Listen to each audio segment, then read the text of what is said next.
Hello, good morning. Welcome to తను మన vlogs. ఈరోజైతే ఈ ఆయిల్ క్యాన్ ఎలాగా జిడ్డు పట్టింది, గార పట్టింది క్లీన్ చేయడమో చూపిస్తానండి.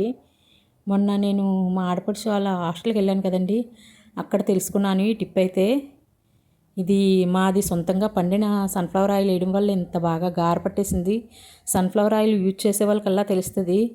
ఎక్కువ రోజులు వాడవసరం లేదు. ఒక 2 నెలలు 3 నెలలు వాడితే చాలు ఇలాగ అయిపోతుంది. నెల కంపల్సరీ క్లీన్ చేయాలి. దీనికైతే టిప్ చెప్తాను చూడండి. 1 కప్పు సర్ఫ్ వేసానండి, 1 చెంచా సర్ఫ్ వేసాను, 1 చెంచా తినే సోడా అండి, ఇది 1 డొక్కు లైజాల్ అండి. లైజాల్ మీద మూతతో వేసాను అనమాట. లైజాల్ ఆ కప్పుతో సరిపోయింది. దీన్నైతే బాగా కలిపేసి నేను చూపించిన విధంగా 5 నిమిషాలు అయితే అబ్జర్వ్ చేసి ఉంచేయాలి.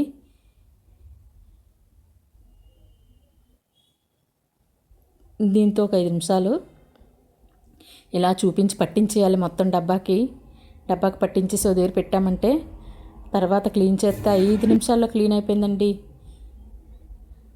ఇది పడేద్దాము అనుకున్నాను డబ్బానైతే, కానీ భలే క్లీన్ అయిపోయింది. జిడ్డు కూడా అంటుకోలేదు, చాలా బాగా రిమూవ్ అయిపోయింది.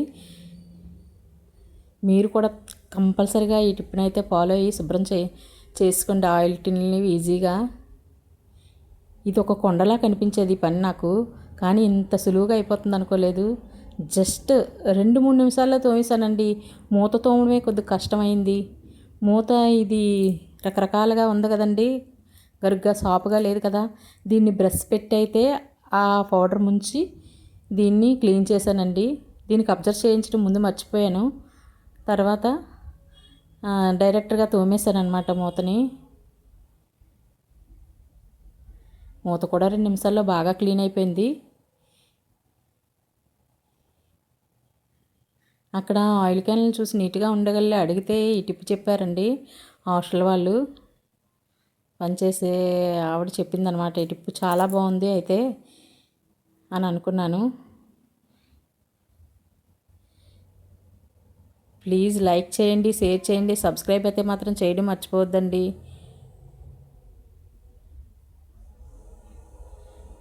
ప్లీజ్ లైక్ అండి.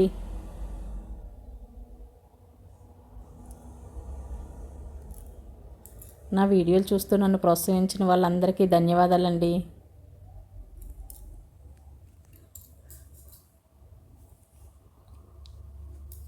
ఇదిగోండి మురికి ఎలా వచ్చిందో చూడండి. చిన్నది డబ్బాకి ఈరకలు ఉండిపోయింది. అది ఇలాగా మనం టూత్ బ్రష్ మనం వాడేసి పక్కన పడేస్తాం కదండి, ఆ బ్రష్ పెట్టి క్లీన్ చేసుకోవచ్చు ఈజీగానా. ఏమైనా కుళాయిలైనా ఇలాంటివి ఏమైనా మనం వాడేసి పక్కన పడేసి బ్రష్లు బయటపడకుండా ఇలాగైతే యూజ్ చేసుకోవచ్చండి. మనం గోల్డ్ వస్తువులు కూడా ఈ బ్రష్తోనైతే నేను ఒక బ్రష్ పెట్టుకుంటాను, వాడేసి పక్కన పడేసిన బ్రష్. ఇదిగోండి ఎంత నీట్గా క్లీన్ అయిందో చూడండి. అసలు ఎక్కడా కూడా చిన్న మురికి లేకుండా. నేనే ఆశ్చర్యపోయానండి ఇంత బేగా క్లీన్ అవుతుందా అని. మీరు కూడా కంపల్సరీగా ట్రై చేయండి. టిప్ నాకు కామెంట్ చేయండి ఎలా క్లీన్ అయిందో నిజంగా. థ్యాంక్ యూ ఫర్ వాచింగ్ అండి. Please like, share and subscribe అండి.